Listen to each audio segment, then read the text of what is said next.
والصلاة والسلام على سيد الأنبياء والمرسلين وعلى آله الطيبين الطاهرين وأصحابه الراشدين المهديين.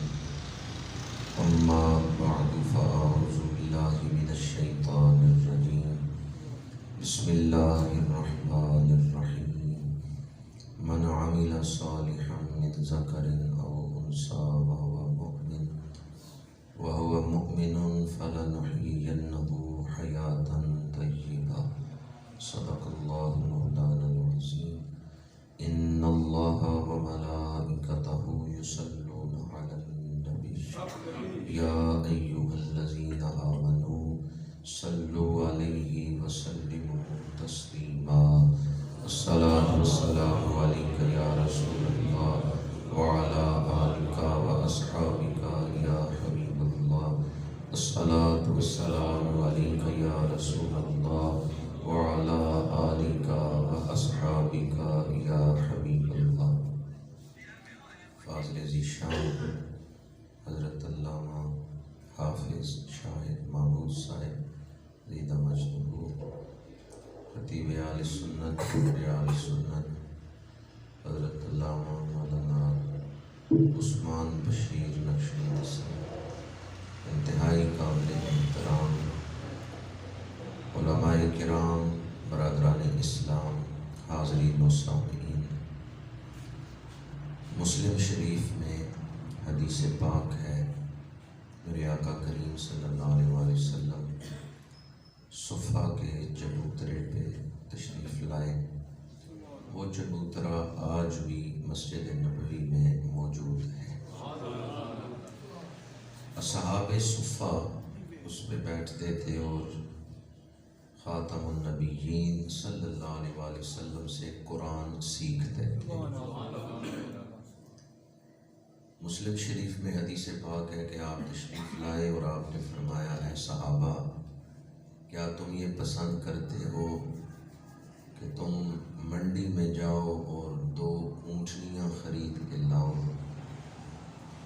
تو عرب میں اونٹنی جو ہے یہ صحرا کی بڑی کامیاب سواری تھی اور بڑا قیمتی جانور تھا. تو صحابہ نے عرض کیا، یا رسول اللہ صلی اللہ علیہ وسلم، ہم میں سے ہر شخص یہ پسند کرتا ہے کہ اس کو 2 اونٹنیاں مل جائیں، یہ تو بڑی دولت ہے. تو آپ نے فرمایا، اس سے زیادہ بہتر یہ ہے کہ کوئی مسجد میں آئے اور قرآن کی 2 آیتیں سیکھ لے.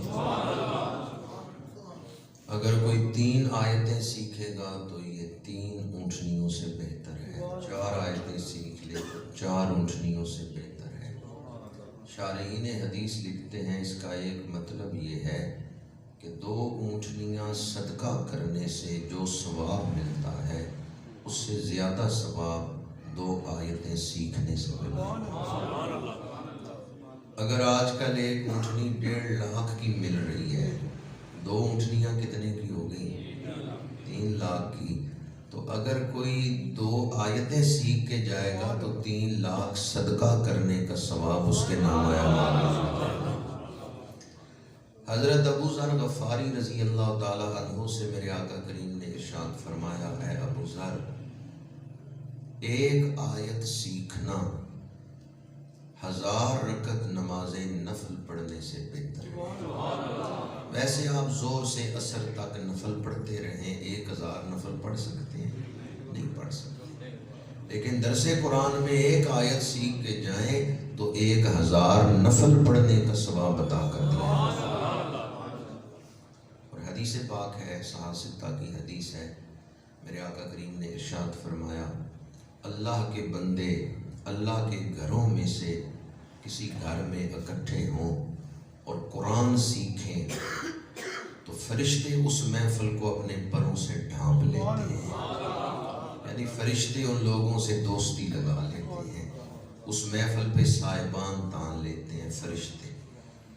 فرمایا اس محفل پہ رحمت نازل ہوتی ہے، اس محفل میں بیٹھنے والوں کو سکینہ عطا کیا جاتا ہے اور اللہ ان لوگوں کا ذکر فرشتوں کی محفل میں کرتا ہے.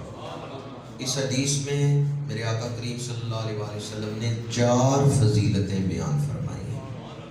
پہلی فضیلت یہ فرشتے ڈھانپ لیتے ہیں، دوسری فضیلت رحمت ملتی ہے، تیسری فضیلت سکینہ عطا کیا جاتا ہے، چوتھی فضیلت اللہ ان بندوں کا ذکر فرشتوں کی محفل میں کرتا ہے۔ آپ میں سے کوئی آدمی کہہ سکتا ہے مجھے ان چیزوں کی ضرورت نہیں، ہم میں سے ہر ایک کو ان چیزوں کی ضرورت ہے۔ جانتے ہیں سکینہ کسے کہتے ہیں؟ جو حدیث میں آیا ہے کہ سکینہ نازل کرتا ہے، ویسے قرآن پاک میں بھی سکینہ کا لفظ موجود ہے۔ حضرت سیدنا صدیق اکبر گھبرائے کہ کہیں دشمن حضور کو نقصان نہ پہنچائے غار ثور میں، تو اللہ نے آپ کے سینے پہ سکینہ نازل فرمایا، قرآن پاک میں موجود ہے۔ تو سکینہ کسے کہتے ہیں؟ 3 چیزیں ملے تو سکینہ بنتا ہے۔ کتنی چیزیں؟ 3 چیزیں۔ پہلی چیز ہے نور، دوسری چیز ہے قوت، اور تیسری چیز ہے روح۔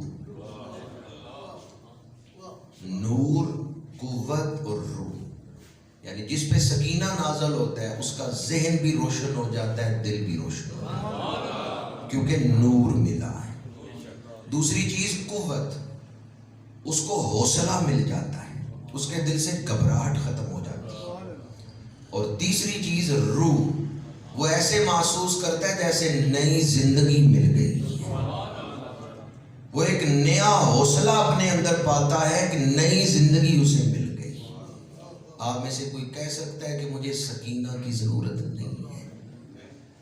نور، قوت، نئی زندگی، یہ تینوں چیزیں لفظ سکینہ کے اندر موجود ہیں۔ ہم سب رحمت کے محتاج ہیں، ہمیں رحمت کی ضرورت ہے، فرشتوں کی دوستی کی ضرورت ہے۔ اگر یہ ساری چیزیں کسی ایک جگہ پہ مل رہی ہوں تو ہمیں وہاں پہنچنا چاہیے یا نہیں پہنچنا چاہیے؟ یہ چاروں چیزیں، اللہ بندے سے محبت کرتا ہے کہ اس کا ذکر فرشتوں کی محفل میں کرتا ہے، سکینہ نازل کرتا ہے، رحمت نازل کرتا ہے، فرشتے محفل کو ڈھانپتے ہیں۔ یہ چاروں چیزیں درس قرآن کی محفل میں ایک جگہ پر ہی مل جاتی ہیں۔ جو کوئی درس قرآن کی دعوت دیتا ہے وہ لوگوں کو جنت کی طرف بلا رہا ہے۔ ہر دور میں قرآن کی ضرورت تھی، لیکن اس دور میں تو پہلے سے بھی زیادہ ضرورت ہے۔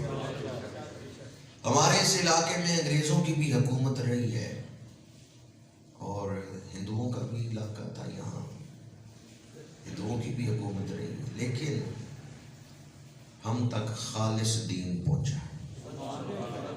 ہمارے بزرگوں نے کسی کو دین میں ملاوٹ نہیں کرنے دی، خالص دین ہم تک پہنچا ہے، حالانکہ یہاں انگریز بھی حکومت کرتے رہے۔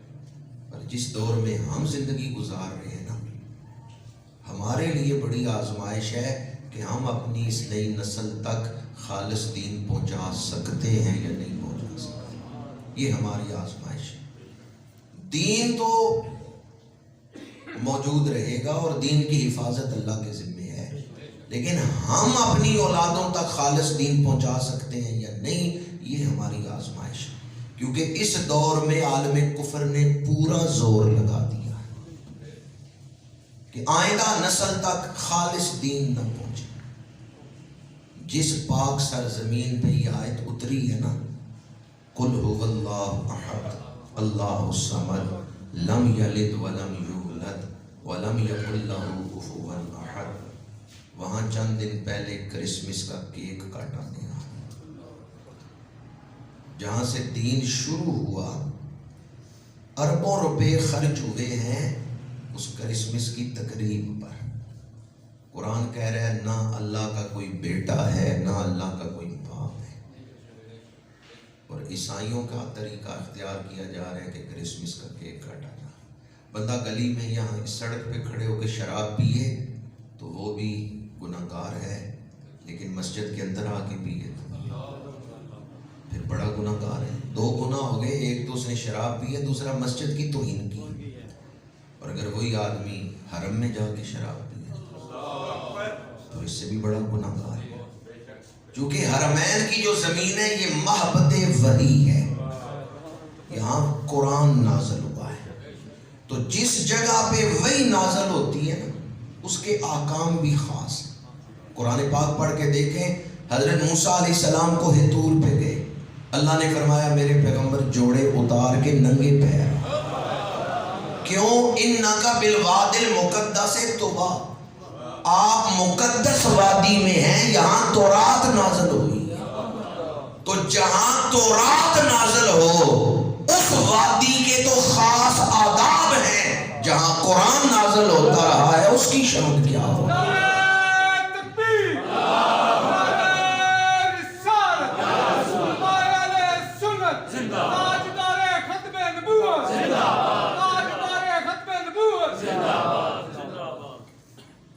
پرسوں جشن منایا گیا نئے سال کا، تو دنیا میں سب سے بڑا جشن جو ہے نا وہ ایک اسلامی ملک میں منایا گیا، اور میں اس کا نام دانستہ طور پر نہیں لے رہا۔ سب سے زیادہ خرچہ جہاں ہوا ہے ہیپی نیو ایئر نائٹ پہ، سب سے زیادہ آتش بازی جہاں ہوئی ہے وہ ایک اسلامی ملک ہے۔ وہ چاہتے ہیں کہ پوری دنیا کو پتہ چلے کہ ہم تمہارے ساتھ ہیں، تو انہوں نے سب سے بڑا انتظام کیا ہے نئے سال کے جشن کا۔ 2 کیلنڈر زیادہ معروف ہیں، ویسے تو بہت سارے کیلنڈر ہیں جو دنیا میں چل رہے ہیں، ایک شمسی کیلنڈر، ایک قمری کیلنڈر۔ شمسی کیلنڈر جو ہے یہ جنوری، فروری، مارچ، اپریل، اس کا تعلق سورج کے ساتھ ہے، اور قمری کیلنڈر جو ہے جس کا تعلق چاند کے ساتھ ہے یہ محرم، صفر، ربیع الاول، ربیع الثانی۔ قمری کیلنڈر جو ہے یہ اسلامی کیلنڈر ہے، اور قمری کیلنڈر کو جاری کرنا ہمارے اوپر فرض کفایہ ہے۔ قمری کیلنڈر کو جاری کرنا ہمارے اوپر کیا ہے؟ حکومت کی ذمہ داری ہے کہ ہر مہینے چاند دیکھیں، اسلامی حکومت کا یہ فرض ہے، یہ ذمہ داری ہے کہ ہر مہینے چاند دیکھیں، کیونکہ ہمارے روزوں کا تعلق بھی چاند کے ساتھ ہے، حج کا تعلق بھی چاند کے ساتھ۔ تو اگر پوری امت چاند دیکھنا چھوڑ دے اور قمری کیلنڈر کا حساب نہ رکھے تو پھر ساری امت گناہگار ہوگی۔ اس لیے یہ فرض کفایہ ہے کہ کچھ لوگ قمری کیلنڈر کو چلا رہے ہوں، ہر مہینے چاند دیکھا جائے، اور الحمدللہ اس دور میں امت مسلمہ نے قمری کیلنڈر قائم رکھا ہوا ہے۔ روزانہ کی اخبار پر قمری تاریخ لکھی ہوئی ہوتی ہے، روزانہ اخبار پر تاریخ لکھی ہوئی ہوتی ہے کہ آج چاند کی کیا تاریخ۔ اگر قمری کیلنڈر موجود ہو، چل رہا ہو، دنیاوی مجبوری کے تحت اگر کوئی شمسی کیلنڈر بھی استعمال کر لے تو یہ مباح ہے۔ اس لیے ہم جنوری، فروری جو ہے اس کو بھی اپنے ملکوں میں چلا رہے ہیں، چونکہ عالمی سطح پر دیگر ممالک سے کچھ معاملات حکومتوں نے کرنے ہوتے ہیں، اور وہ معاملات وہ شمسی کیلنڈر کے تحت چلا رہے ہوتے ہیں۔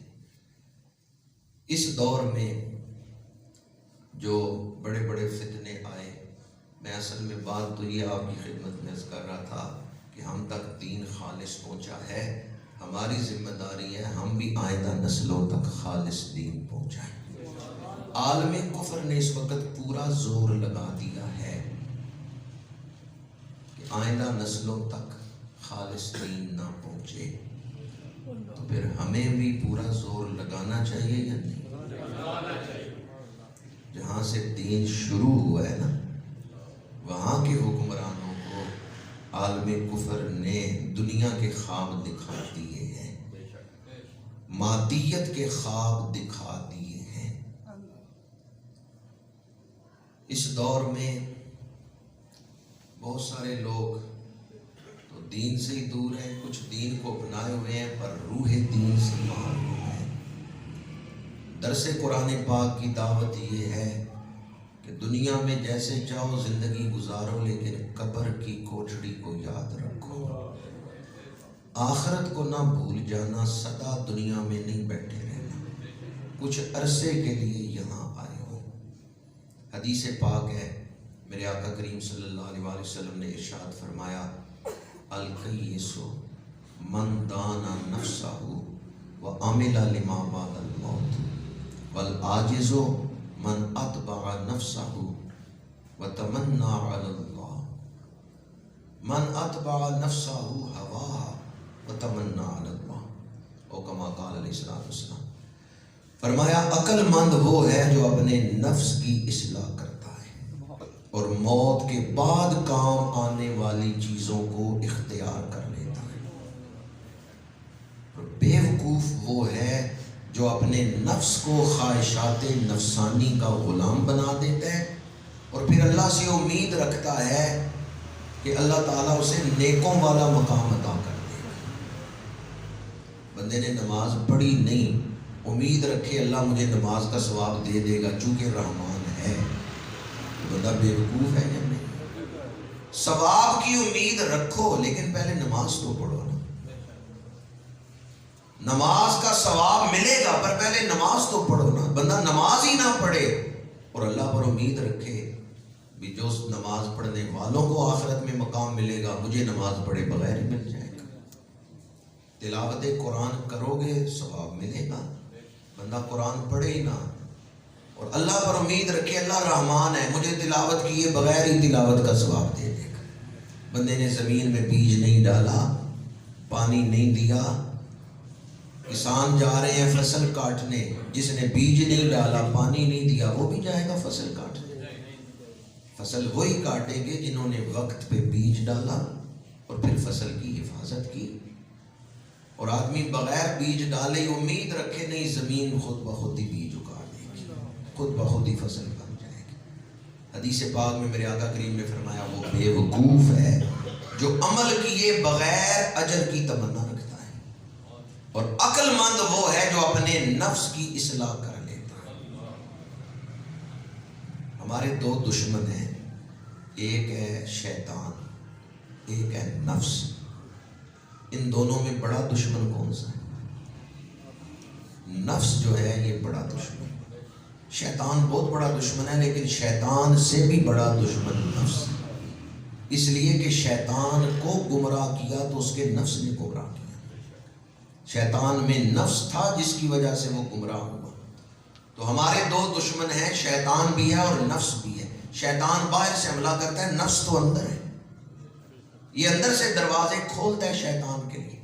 اس لیے میرے آقا کریم نے دوسری حدیث پاک میں ارشاد فرمایا لیس الشدید من غلب الناس انما الشدید من غلب نفسہ.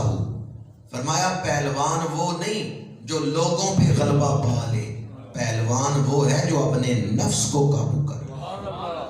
وہ بہادر ہے جو اپنے نفس کو کنٹرول کر لے. اور نفس کو کنٹرول کرنے کے لیے ہمیں کیا کرنا چاہیے؟ جن کی اصلاح ہو چکی ہے ان سے اصلاحی تعلق رکھنا چاہیے.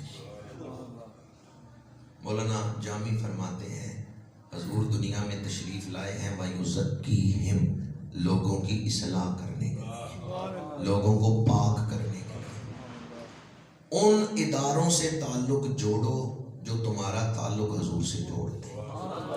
وہ کون سے ادارے ہیں؟ 3 ادارے ہیں، مسجد، مدرسہ، خانقاہ. خوشا مسجد و مدرسہ و خانقاہ کہ دروے بود کیلو کالے محمد. آج لوگوں کا مسجد سے بھی تعلق ہے، اصلاح نہیں ہو رہی. مدارس سے بھی تعلق ہے، اصلاح نہیں ہو رہی. مشائخ سے بھی تعلق ہے، خانقاہوں سے بھی تعلق ہے، اصلاح نہیں ہو رہی. وجہ کیا ہے؟ مولانا جامی نے تو کہا یہ 3 ادارے ہیں جو تمہاری اصلاح کریں گے. آج ہمارا ان تینوں سے تعلق ہے، مسجد سے بھی، مدرسے سے بھی، خانقاہ سے بھی. اصلاح نہیں ہو رہی. وجہ یہ ہے کہ ہم نے اصلاح کی نیت سے تعلق جوڑا ہی نہیں. ہم مسجد میں آئے نماز پڑھنے، نماز پڑھی اور گئے اور مقصد یہ تھا ثواب حاصل کرنا ہے. نماز کا جو پیغام ہے اس پر تو ہم نے دھیان ہی نہیں دیا. ہمارا پیروں سے تعلق ہے پر کیوں؟ تعویذ دیں گے، بھینس دودھ دے گی، بیٹے کا باہر کا ویزا لگ جائے گا. مشائخ سے تعلق بھی مادیت کے لیے ہے، اپنی اصلاح کے لیے نہیں. یا ویسے کسی بزرگ سے دل لگ گیا تو اس محبت کی وجہ سے، اصلاح کی نیت سے کہے نہیں. کبھی تنہائی میں بیٹھ کے یہ سوچیں کسی بندے کے ساتھ میرا تعلق اس نیت سے ہے کہ وہ میری اصلاح کرے گا، میں اس کی تعلیمات پہ عمل کر کے اپنے آپ کو درست کروں گا۔ چلیں یہ تو بعد میں سوچیں، پہلے یہ بتائیں کہ ہمیں اصلاح کی ضرورت ہے یا نہیں۔ موت کے وقت تک یعنی آخری سانس تک مجھے اور آپ کو، ہم سب کو اصلاح کی ضرورت ہے۔ کوئی مرید ہے یا کوئی پیر ہے، شاگرد ہے یا استاد ہے، سب آزمائش کی زندگی میں ہیں، پر یا اسی دا جانیے جس دا توڑ۔ ہم سب کو اصلاح کی ضرورت ہے۔ قد افلح من زکاہا وقد خاب من دساہا، جس نے اپنے نفس کی اصلاح کر لی وہ کامیاب ہو گیا، جس نے اپنے نفس کو گناہوں میں ڈال دیا وہ برباد ہو گیا۔ تو اصلاح نفس ہم سب پہ فرض ہے۔ مسجد سے تعلق رکھیں اصلاح کی نیت سے، مدرسے سے تعلق رکھیں اصلاح کی نیت سے، مشائخ کے ساتھ تعلق رکھیں اصلاح کی نیت سے کہ میرے اندر جو خرابیاں ہیں وہ دور ہوں، پھر اللہ تعالیٰ نگاہ کرم فرمائے گا، ظاہر بھی پاک ہو جائے گا، باطن بھی پاک ہو جائے گا۔ امام بخاری نے سارا دین بعد میں بیان کیا ہے، پہلے یہ حدیث لائے ہیں انما الاعمال بالنیات۔ مسجد سے برکتیں مل رہی ہیں، پر جو نیت لے کے آئیں گے نا وہی خزانہ لے کے جائیں گے۔ مدارس اور خانقاہیں برکات تقسیم کر رہے ہیں، لیکن آپ جس نیت سے آئیں گے وہی خزانہ لے کے جائیں گے۔ بے شک مشائخ کی نسبت کی برکتیں ہیں کہ دنیا بھی سنور جاتی ہے، پر ہمیں کس نیت سے جانا چاہیے؟ حاجی مظہر صاحب نے آپ سب کی طرف سے جواب دے دیا، ہمیں کس نیت سے جانا چاہیے؟ اصلاح کی نیت سے جانا چاہیے۔ آج پاکستان جن مسائل میں گھرا ہوا ہے، دن بہ دن مہنگائی بڑھ رہی ہے، ٹیلی ویژن والے بیٹھ کے اس پر پروگرام کر رہے ہیں، کانفرنسیں ہو رہی ہیں، سیمینارز ہو رہے ہیں، اپوزیشن تقریریں کر رہی ہے حکومت کے خلاف، حکومت والے اپوزیشن کو ڈانٹ رہے ہیں۔ کیا اس طرح مسئلے حل ہو جائیں گے؟ مسئلے کا حل یہ ہے، رجوع کرو رب کی طرف۔ جدھر دھیان دینا چاہیے ادھر دھیان ہی نہیں۔ جتنے مرضی ہے ٹی وی پہ پروگرام کر لیں، کانفرنسیں کر لیں، سیمینار کر لیں، جب تک رب کی بارگاہ میں نہیں جھکے گے مسئلہ نہیں حل ہوگا۔ نعرہ تکبیر، نعرہ تکبیر، نعرہ رسالت۔ من عمل صالحا من ذکر او انثی وهو مؤمن فلنحیینہ حیاۃ طیبہ۔ اللہ تعالیٰ نے وعدہ کیا ہے تم اصلاح اعمال کر لو، ہم اصلاح احوال کر دیں۔ اگر اصلاح احوال چاہتے ہیں تو پہلے اصلاح اعمال کر لیں۔ جب میں کہتا ہوں الہی میرا حال دیکھ، حکم ہوتا ہے اپنا نامہ اعمال دیکھ۔ جب میں کہتا ہوں الہی میرا حال دیکھ، حکم ہوتا ہے اپنا نامہ اعمال دیکھ۔ اعمال چنگے ہوں گے زندگی خوبصورت ہوگی، یہ اللہ کا وعدہ ہے۔ فَلَنُحْيِيَنَّهُ حَيَاةً طَيِّبَةً۔ ہمارے یہاں اکثریت یہ سمجھتی ہے اعمال کا تعلق آخرت کے ساتھ ہے، برے عمل کا سزا ملے گی آخرت میں، نیک عمل کا ثواب ملے گا آخرت میں، دنیا سے اعمال کا تعلق نہیں۔ یہ بہت بڑی غلط فہمی ہے۔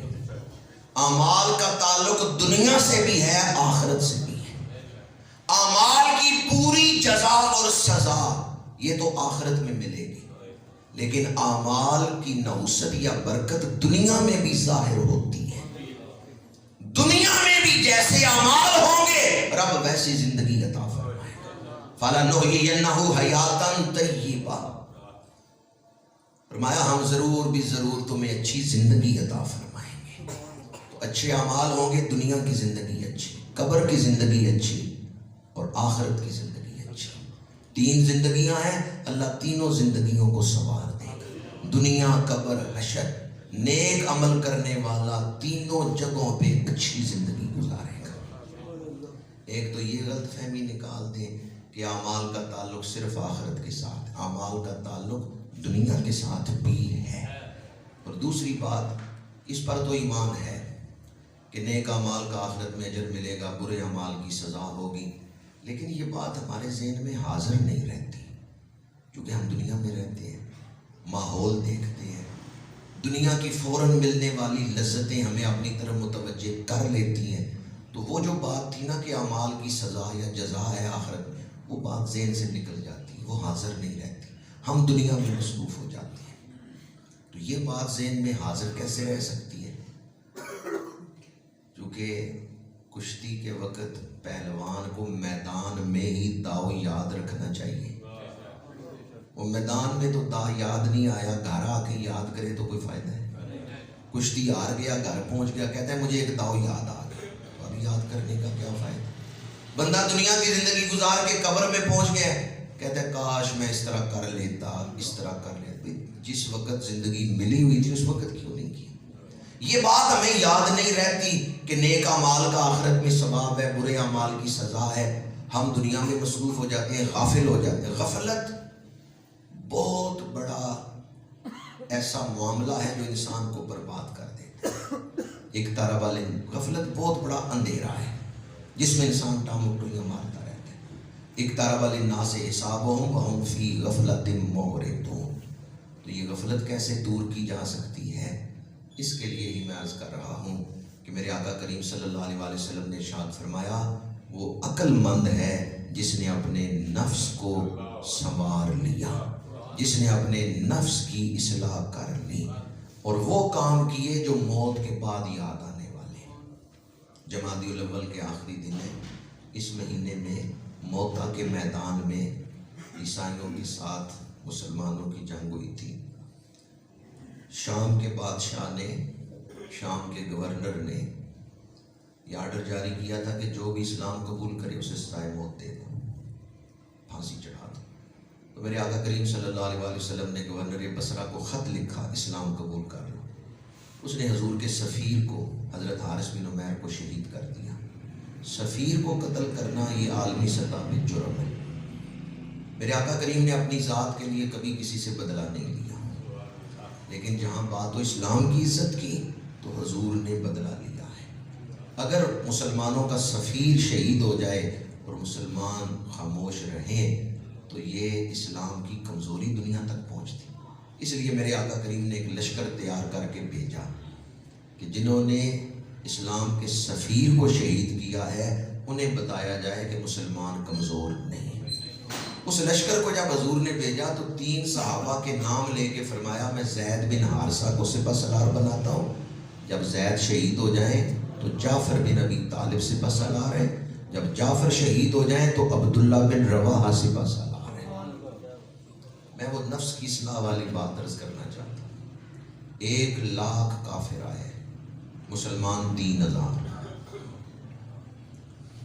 حضرت زید بن حارثہ شہید ہو گئے، حضور کا جھنڈا اٹھا لیا حضرت جعفر نے۔ جھنڈا تھا سفید رنگ، حضور نے جو جھنڈا دے کے بھیجا تھا حضرت زید کو پکڑایا تھا، وہ کس رنگ کا جھنڈا تھا؟ رنگ یاد رہے گا حضور کے رنگ کا۔ حضور نے جو جھنڈا دیا وہ کس رنگ کا تھا؟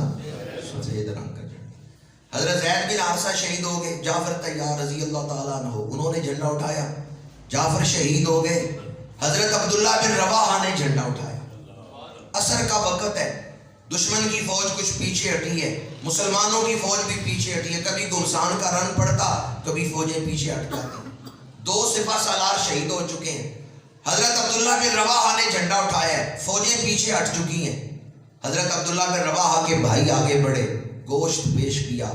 عبداللہ بن رواحہ صبح سے لڑ رہے ہو، تھک گئے ہوگے، یہ گوشت کھا لو، تازہ دم ہو جاؤ گے۔ اب تو تم سپہ سالار ہو مسلمانوں کے، تمہارا تازہ دم ہونا ضروری ہے، یہ گوشت کھا لو۔ آپ نے اپنے ہاتھ سے اشارہ کیا، فرمایا میرے بھائی گوشت رہنے دو، میں اس وقت اپنے نفس سے 2 باتیں کر رہا ہوں۔ میرا نفس مجھے مشورہ دے رہا ہے 1 لاکھ کی تعداد میں دشمن ہے، مسلمانوں کی تعداد تھوڑی ہے، 2 سپہ سالار شہید ہو چکے ہیں، تو میں اپنے نفس سے کہہ رہا ہوں تو کیوں میدان چھوڑ کے جانا چاہتا ہے؟ بیوی کی یاد آ رہی ہے، جا میں نے اس بیوی کو طلاق دی۔ غلاموں کی یاد آ رہی ہے جو تیری خدمت کرتے ہیں، میں نے سارے غلام اللہ کے راستے میں آزاد کر دی۔ تجھے باغات یاد آ رہے ہیں، جن درختوں کی چھاؤں میں تو بیٹھتا ہے فَوَلِلَّهِ وَلِرَسُولِهِ میں نے اپنے سارے باغ صدقہ کر دیا۔ اے نفس بتا اب کون سی رغبت ہے جو تجھے کھینچے گی؟ اب بتا دنیا کی کون سی رغبت ہے جو تجھے میدان جنگ سے پیچھے ہٹائے گی؟ آپ بہت بڑے شاعر بھی تھے، اشعار میں اپنے آپ کو مخاطب کر کے کہتے ہیں اے میرے نفس تو خوشی سے میدان میں اتر یا مجبوری سے اتر، میں ہر حال میں تجھے میدان میں اتاروں گا، اس لیے کہ حضور کا جھنڈا تیرے ہاتھ میں۔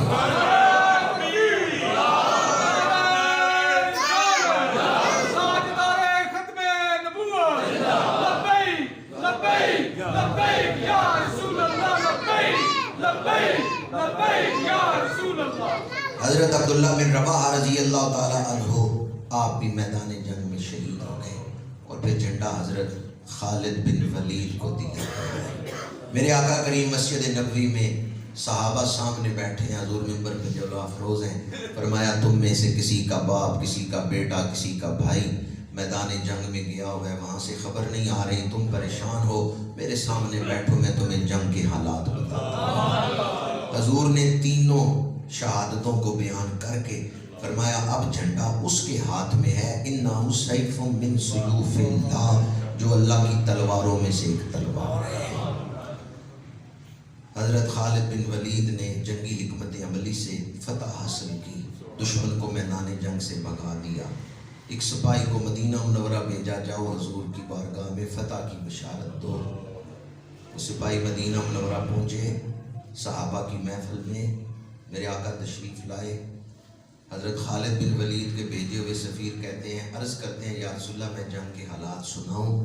فرمایا تمہاری مرضی ہے، تم سنا دو، اگر کہتے ہو تو میں سنا دوں، چاہے تم سنا دو چاہے میں سنا دیتا ہوں۔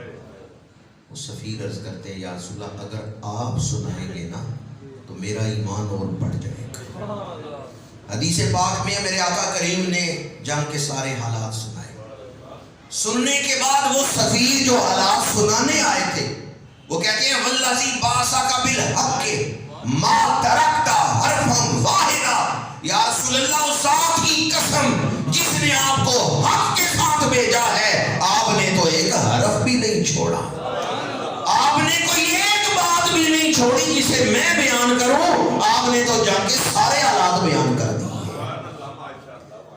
وقت نہیں کہ میں آپ کے سامنے مزید اس جنگ کے حوالے سے حضور کی تعلیمات عرض کرتا، میں صرف یہ بات عرض کرنا چاہتا تھا جو رغبتیں کھینچ رہی تھی نا، تو صحابی رسول نے بلند آواز سے اشعار پڑھے اور اپنے نفس سے مخاطب ہوئے، اور ان کے بھائی سن رہے تھے جنہوں نے بعد میں اس کو روایت کیا۔ انہوں نے کہا میں کوئی رغبت اپنے نفس کے ساتھ نہیں رہنے دوں گا جو مجھے حق کے راستے پر چلنے سے روکے۔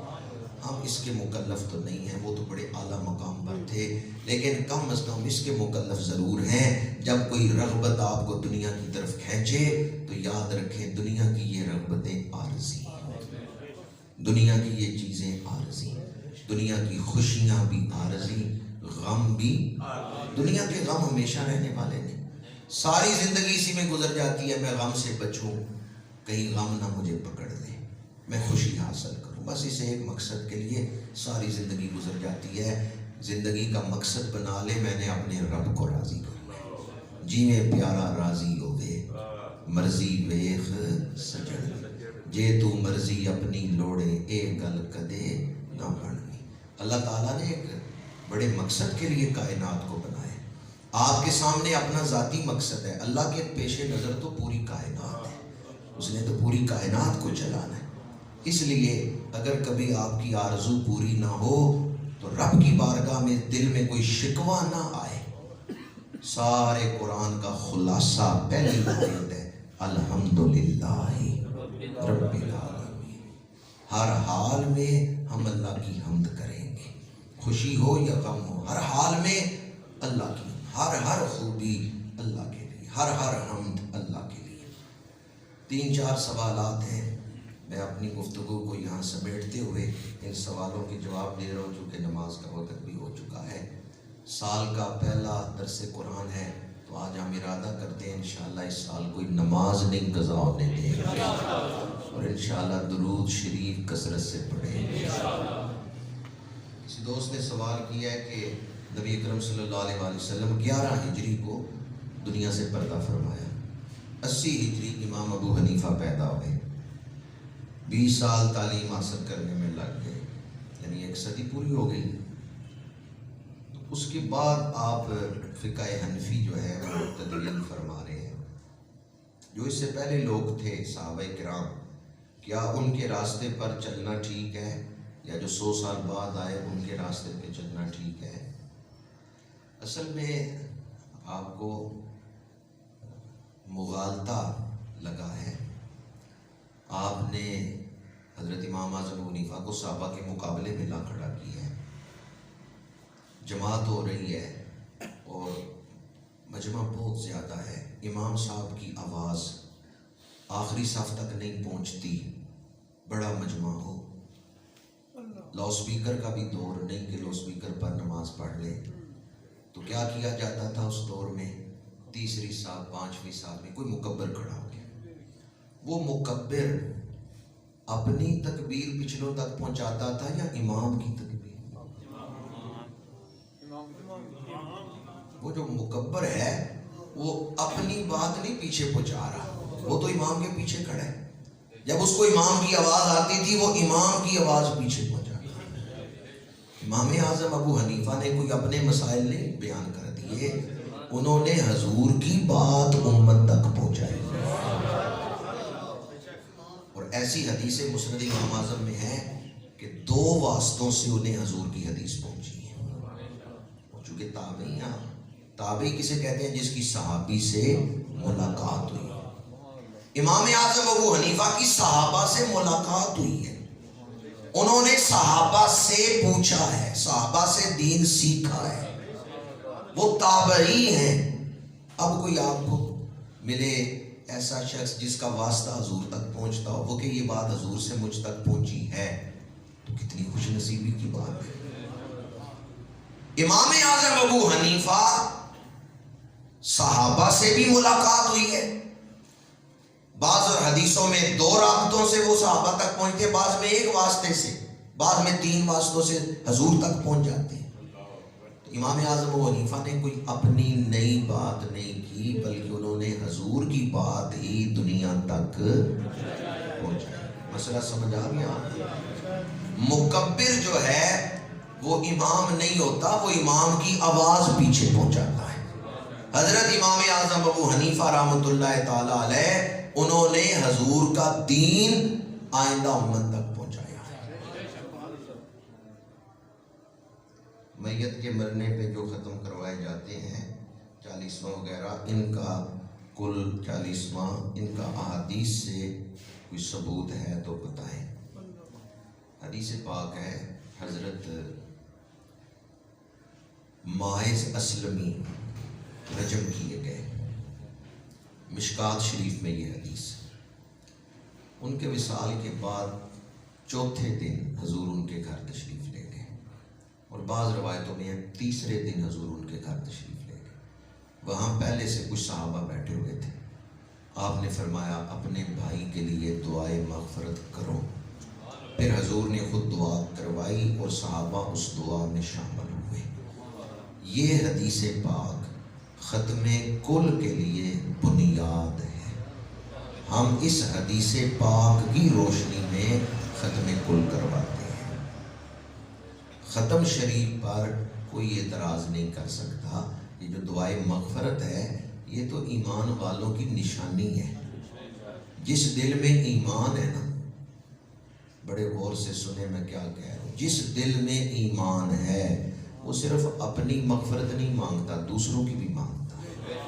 قرآن پاک میں ہے والذین جاءوا من بعدہم یقولون ربنا اغفر لنا ولإخواننا الذین سبقونا بالایمان۔ تو دعا پر تو کوئی اعتراض ہی نہیں کر سکتا کہ آپ نے دعا کیوں مانگی ہے کہ یا اللہ اس کو بخش دے۔ بخاری شریف میں حدیث ہے الدین النصیحہ، دین خیر خواہی کا نام ہے۔ اپنا دکھ تو ہر کوئی محسوس کرتا ہے، کمال انسانیت یہ ہے دوسروں کا دکھ محسوس کیا۔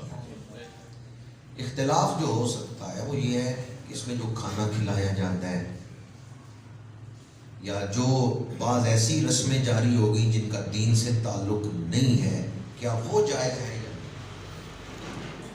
دعا، ختم شریف، قبر پہ جانا، اس میں تو کوئی اختلاف ہی نہیں ہو سکتا۔ آپ کو کسی نے غلط بتایا ہے کہ جی کل شریف کا ختم نہیں ہو سکتا، 10ویں کا 40ویں کا نہیں ہو سکتا، شریعت کی روشنی میں یہ جائز ہیں، بلکہ سنت سے ثابت ہے۔ حضور نے خود یہ عمل فرمایا ہے۔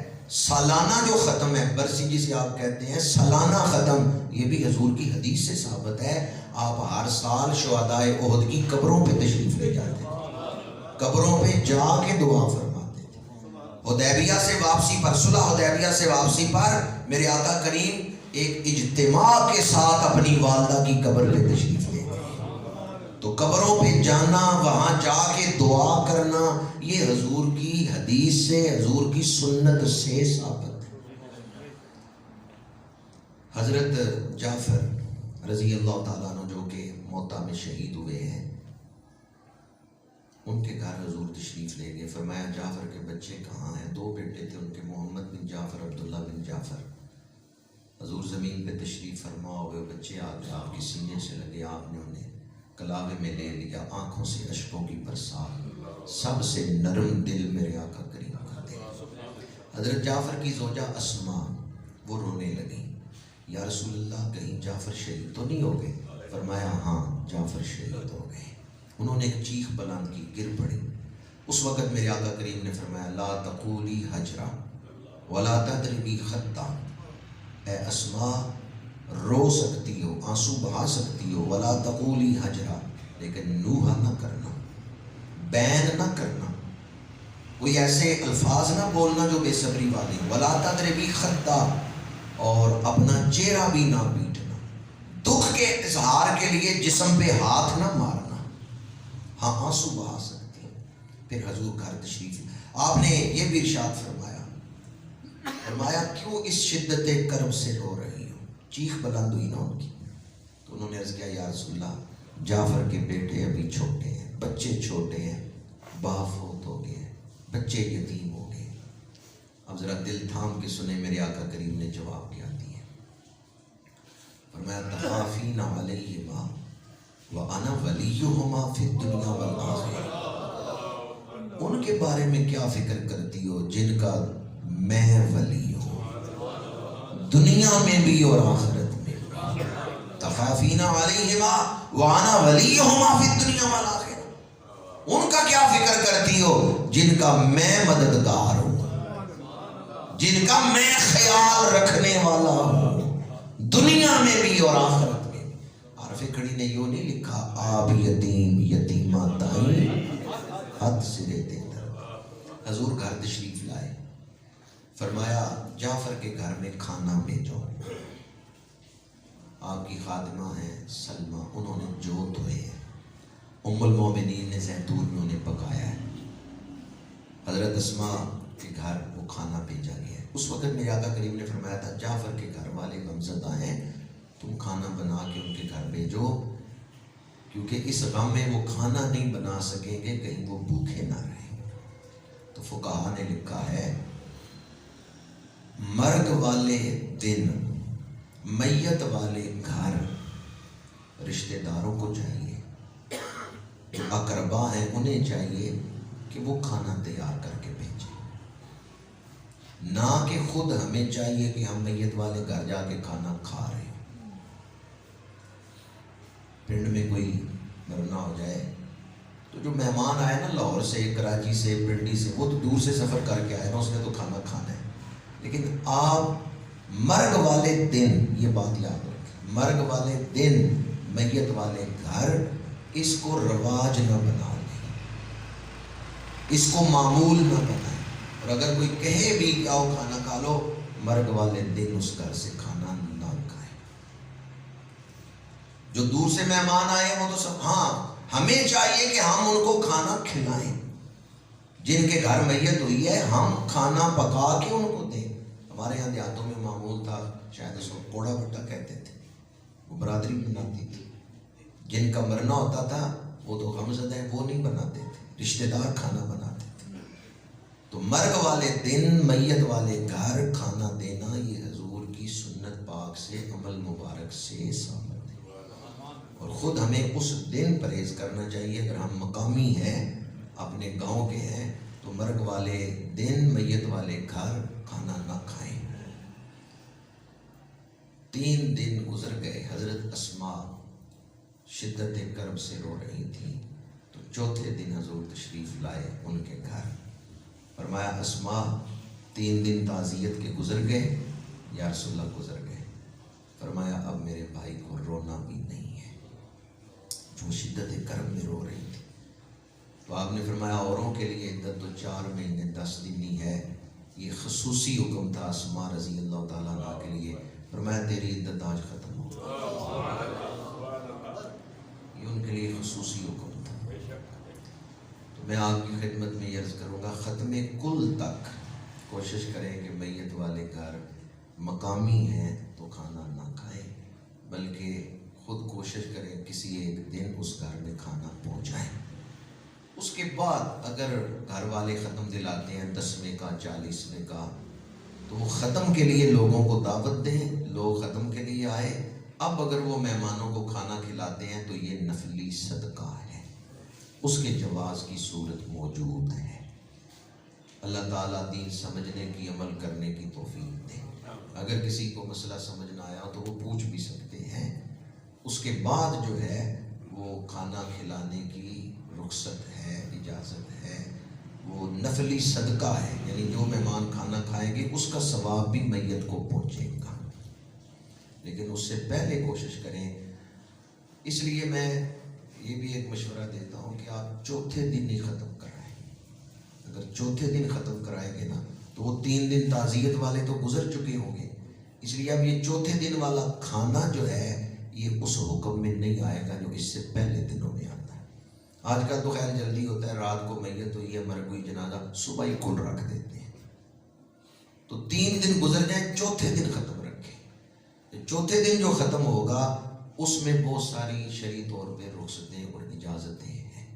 بسا اوقات لوگ مسئلہ سمجھتے نہیں ہیں اور اہل سنت پہ اعتراض کر دیتے ہیں، ہم نے اعلیٰ حضرت کو پڑھا ہی نہیں ہے۔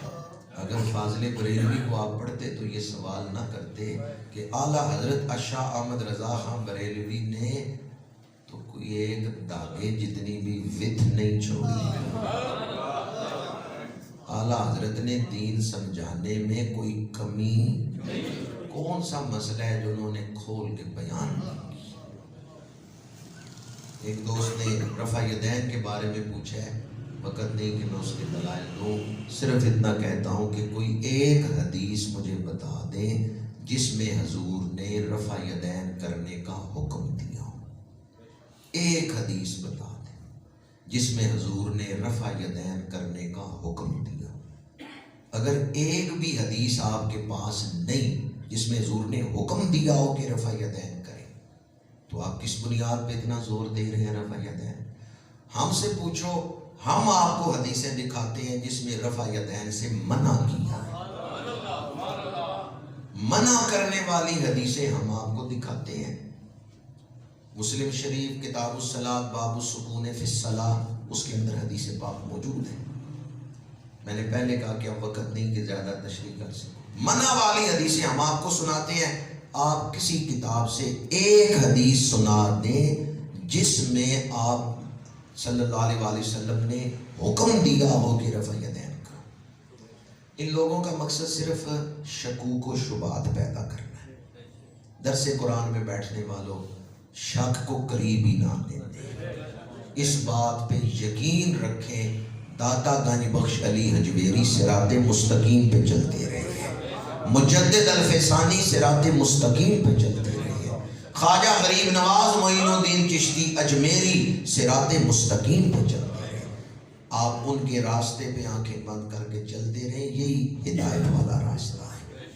اور جن لوگوں کے کہنے پہ یہ شکوک و شبہات پیدا کر رہے تھے ان کی صورتحال تو میں نے آپ کے سامنے بیان کی ہے کہ انہوں نے تو اس مقدس سرزمین پر بھی کرسمس کا کیک کاٹا، انہوں نے تو اس مقدس سرزمین پر بھی ہیپی نیو ایئر نائٹ کا اہتمام کیا، وہ بھی شب جمعہ، جمعے والی رات تھی۔ اللہ تعالی ہمیں فکر آخرت عطا فرمائے، اس دور کے فتنوں سے محفوظ رکھے۔ لوئے لوئے بھر لے کڑیے جے تو پانڈا پرنا، شام پری بن شام